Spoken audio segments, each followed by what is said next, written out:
mukuru Patrick Mama Mbabazi go basindise okukikira president nayenga Judy kati tunaba kutandika on sad note njagala kusasira ko basajja bange baganda bange ali mulondo ne gundi na family yonna nabakutuze bo ku Mengo Hill Road olwokuvirwako Haji Katimbo abasubuzi bonna bonna mu kikubo kitalo nnyo ekya Haji mukama katonda mwecho mwe kati no Haji oyo golaba ferugenda musubwanye mu mbere yenjawulo nti eri ewanga gyempangalire eyo ate omayi Haji yomu kubagagga twatuyine eyo kakati nga abako n'omukolo gwakola kumpi buli mwaka naayita ekyalo kyonna ekikungana amaka yazimba amaka manene eyo abantu ne balya ne banywa ne bavayo nga basiimye so tugenda musubwa nnyo nduza mbeera yemu nga jutu natandika tuyiseewo ne kano onaku wali tugenda kyaza Brian White live wano kati gwali eyo sinzira gy'osinzidde weereza ekibuzo ky'oyagala tubuze Brian White weereza obubaka bwo teekako erinnya lyo ne gy'osinzidde byonna tugenda bimubuuza wano ku podium. Nyongero babuzaako mu butongole podium taguse dda lunaku lwa Monday mbakulisaayo mu weekend ababadde n'emikolo nsanyukira mukona mmwe ate nammwe abafunye ebizibu tebyebereka weekend kigundi kyako gondi yakoze omukolo mukwano gwange okuva mu United States of America bamwita Harriet Sanyu Nantumbwe twali twamukazako Elia Kasinoma Harriet Muganda yakomyewo naye yakola wabadde ku kyala soko yindeko naye abo abaana nga bajoga soko yindeko kwanjula kunaaba kuti naye yakola dogweri eri engagement okwo kwabadde ku kyala kati balema batugamba soko yindeko Sanyu yaza nakola omukolo kuno kati bali bonna okay kale mbalese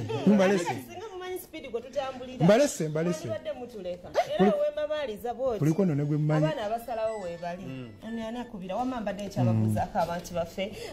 podium nyongera okubaniza kaakati nga wemanyi bulungi nti ffe podium tuba twafefesa edda ne tuleeta era mwenna mulindiridde obwedda munzisa amasimu buula waali mu nnyumba tuula kalira naye si gye ngenda okutandikira olutalo kafungulankete mwenge mugamba lwaba luseewo era weeruli kakati okusalawo kuli gy'oli buli omu asigale mu ttiimu y'abannange goli ttiimu ki oli ttiimu ki kati sooka tuweereza abantu otidde okwogera buli omu asooka asigale mu ttiimu ye naye nga kiki ddala nalabye abamu bawagidde olutalo bagamba luba lulungi music industry ebezzeemu ebbugumu tuba tuzzeemu okubeera nga tukola ki twagenda okuyingira mu weekend nga akola buli kimu naye nga Shiba ate ye asobola okukunama n'okusitama Shiba najja bwatyo n'abuutikiraani Spice Diana byonna Shiba byakola Spice abikola emirundi 15 muga Katonda muggulu byonna abikola emirundi 15 entumbu ennungi agimusinga okuzina Spice muganda nga akukola kyekyo era oba olaba audience ennaku zino nti Shiba yabadde yepanka nti asaba milioni 10 Spice nga ajja n'akola ki n'agamba nti nze bampeewo 8 ne kigenda ne kizuuka nti ng'oggyeko mu Greater Kampala Shiba wayinza okuba nga afunira ku bantu naye walala ng'ovudde emabega bw'otegeka Shiba n'otegeka ne Spice Shiba akusala Spice n'afuna kyeyoleka lwatu mu show ya Shiba bakimanyi ekyotera mukimanyi kyezasigalawo nawona around yawo mubimanyi Ketigo mugamba bugambi erinnya Shiba tayagala kuliwulira ti ng'oggyeko show ya kuserene ya Shiba kyezasigala zonna zasala Shiba wawano Kampala kyekugambye kati bw'olaba ka Spice nga kakuletedde speed eyo bwetu oyina okukateekamu enkokola zibayita sabotage nti Spice atye entalo nga womulaba si wa ntalo gundi kyeyamugambye sindi nti togenda kukola bwoti ne bwoti tolowooza nti biri Shiba byeyajja yeekwate ne Spice yali abitegeeza no Shiba ajjidde mu ntalo ebyokuserena byonna ebyokugundi kano ka Spice Spice ya one followers ku Instagram kituufu ng'otegedde because fena tukimanyi nti Shiba ya managinga gundi ezo ezabaki yabikola byonna omwana akola bwati show ya Shiba ogiraba buli kimu yakikola after a small mistake abantu ba gundi ba Shibaholics ne batandi yamulemye okuyimba yayimbye biki nga bapikamu omuliro ebintu ebimu byetusobola kukola ki Nesa imona kugamba ojukira bulungi gundi ku EP ya Spice Shiba yaje nakola kinaye kugamba nze siraba omukwano nga nabira Shiba jukira Shiba yalina ekivulu yasooka gundi okola ekivulu kati Shiba nga nabira ddala yakavewa jeefu anoonya we yeekwata nateekawo embeera nenga nze ndabira ddala nekwebuuza go agamba nti oli feminist Cindy yesimbyewo kuba president mukazi yesimbyewo ne Shiba yesimbyewo ne Saha nowagira Saha tolugira nga weyita feminist kyekugambye nti politics w'endongo Shiba ayinza okuba omutuufu tusooke olutalo lw'abantu wano luli mu bintu bingi abamu bagamba Shiba mukazi mukulu ave ku mwana omuto abala Spice agamba yasinga omubiri omulungi Shiba amusinga omubiri biki kati ekifaananyi ekyo bigezeemu n'ebyemibiri yali n'agamba nti asinga entumbwe olutalo lwali lunene bagamba kati nze kinuma kiri kimu nze nekinuma kiri kimu abagiza batadde mu feeling ne basussa nerugana okukola meeting okola otyo omuyimbi muno meeting okitega feeling ebe esussa babadde ne meeting that's too much former manager wa Chameleon gwe bayita ani ono Bizu yagaba akasente akokukuba Spice kwa watu kokola meeting against omuyimbi aliyena ali mu studio babadde mu meeting onata balige yakona Cindy omutidde ozze kuono entalo tusinzira utalo ki tuzeetaaga kyengezako kunnyonnyola simanyi oba okitegedde saagala kukwatwa bubi mu politics wendo entalo ezo ziraba ezo Cindy mutuufu guni Shiba mutuufu because akana kamuleetera kati kyolina okukola kusooka muteekamu sabotage womuteekamu sabotage ng'omuntu atamanyi ntalo ayinza okukolerawo ensobi audience netandika okuddamu okubanga sayima katono nnyo ebifaananyi byolaba ku screen ebyo bakulaga Chameleon abebekulu Bobi Wine abo bayinanga beef oli omuzibu naluka n'okwekuba okitegeera byabayamba byendowooza nti era eyo yaggwawo kwegamba ekyo ekira kye era yaggwawo embeera y'endongo yaggwayo bakiyita kwegamba gy'emyaka gyagenda twagisiibula essaawa zino music akweyimirira nnyo waaka akweyimirira nnyo oyinza okukola ebya Shakira ne weefunga n'okola ki naye neganye kati essaawa zino kyebaappreciatinga baappreciatinga kimu muziki ku muziki ojja kweta beef ng'omuntu nga ye akuba layini so kyendowooza ekisooka bano bombi tufuna mu industry nga mukazi ku mukazi ne zikwata nnyo kuba olutalo luno ndaba olwa gundi tulumanyi bulungi olwa station egundi ne Molini n'Antumi tulumanyi bulungi nabo byandongo ebyali byandongo mu ndongo ne lugenda ne wala na buli wamu olwa station olwo baile naye gundi kanyini Shiba ne Cindy yali yagwa nga Cindy yasebengera naye n'akomerawo kuono naye setting abantu ne batandika okuappreciatinga bandi Cindy era ebimu ku byasuula Shiba butayimba live kumanyira abantu ebyo nti oli najja n'akwata sente z'emitwalo 10 n'ojja n'omayiminga n'okwambala obukete bagamba otayimba nja kulaba ngendamu ewa Cindy Cindy n'alinnya ono n'afuuka mayima mu nnyimba ze tudda mu bya stage Cindy ne gundi akimanyi Cindy amuli waggulu Shiba omanyi Cindy Cindy ali waggulu andi ulya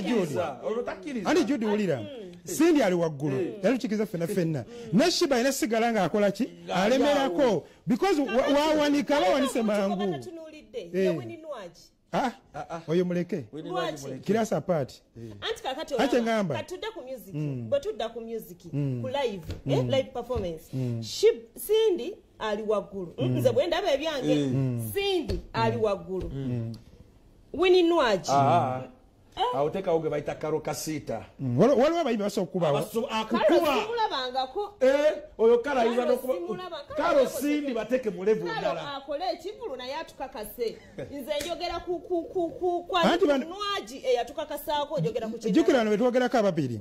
omu gw'osookerako no Salama Road ebeggwako alina ogguka ku wookubiri okire bali kumpi awo oli alina ennyumba oli yazimba kalina no n'agizimbye okitegeera ebyo byolaba ebyo bali awo batyo beetwalira batyo okusaba kuva baleme kuloga ani abantu bebasalawo kali kamuleetera kati olina okukateekamu no essaawa zino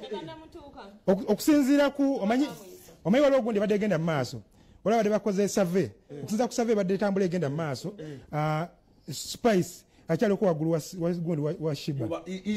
close ku bantu ebyo byakola charity zakola kino kyakola kyekyo kyenkugamba era wetegereza bangi bulijjo bavuddeyo nga bawolereza Spice bagamba Shiba akaana kaleke ate kasita bayingizaamu akaana kaleke ng'omanya bitabuse kale twogedde bingi tutwatandikidde mu ntalo naye nga njogera okugamba nti tetwandisobodde kubeerawo bannaffe aba Biva Organic teekamu musimbi Simon katusooke tujjeko ku bulango nzifune n'abantu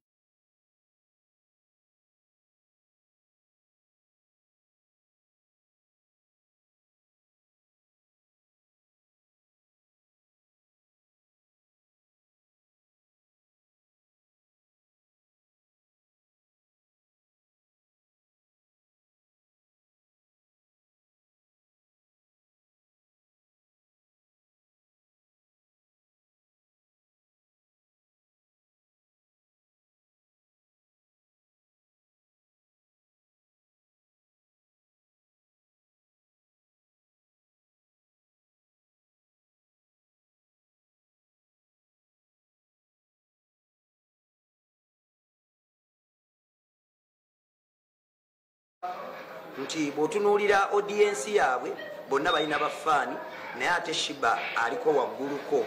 kati ye Mwanyinaze Spice lujja mumukolera naye lwakuba nti ennaku zino entalo tezikyakola entalo nze kyemmanyi zaakoma ku basajja bo abasatu Chameleone,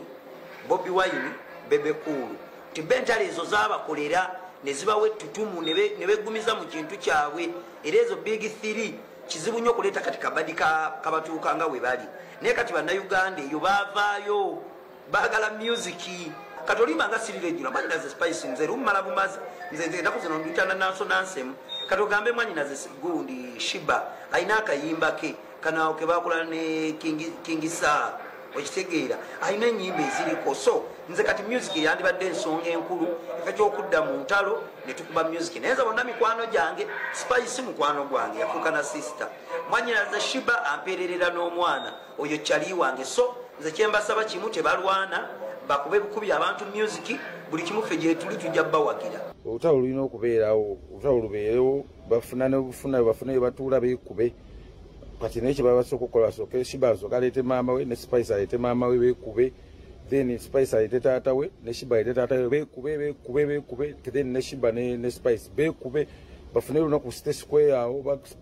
bawandikire poliisi bawe obukuumi beekube beewe ebinnyo bamala okwewa ebinnyo baddeyo bayimbire abantu ekyendowooza sinda nnyo nsonga ndala gye neza bba amagezi kuba entalo tuzirabye ez'aba Chameleone ez'abandi ziri entalo ze zaakola kati sitayiro tuli mu mpya sisuubira mbu nno byantalo naye era ebigenda bidda kiyinza okubakolera nga beekubye gwe ng'omukyala mwandibadde muleriŋŋana bwe muto nga you know yeah of course tulina okwebeefinga beef is good yeah sometimes mulina olaba ebintu ebiri positive out of everything omuntu ayinza okuba yebeefinga n'omuntu naye nga ewaka boogera nga beekubira n'amasimu ne beebuuzaako owaki oba omindinga bizinesi yaabwe focus on the right stuff kyogamba Shiba ne Spice beekubira ku masimu ne beebuuzaako ne balaga public nti tebali mu kukolagana waki oyagala ofa ku byabwe bye bakola gwe beesonyiwe waki obiwa amatu buli kintu wakiwa amatu n'okiwa focus kigejja yeah so forget that stuff and focus on show gye yakola ennungi Shiba show gye yakola ennungi bye tuba tufocusingako ebya beef tebitugasa yeah sigambye nti beef enkolera naye I've seen many people Chameleone Bebe Cool nga beevuma bayomba buli lunaku we twali tukyali bwana buto nga tulaba beekuba right now bakyali radio omugenzi ne Bebe Cool nayimba ne kuzuwena but it kept making radio bigger and bigger so beef is not really about